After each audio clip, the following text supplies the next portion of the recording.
at formal na pagkapahayag ay lagi pong tinatawagan ang Deputy Secretary ng Pusyon si kasamang Bong Baylon.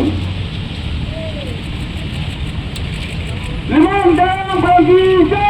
Ibalik! Ibalik! 500 Prangisa! Ibalik! Ibalik! Ibasura!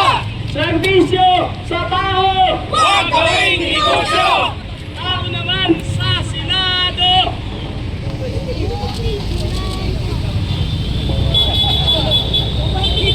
Kasama!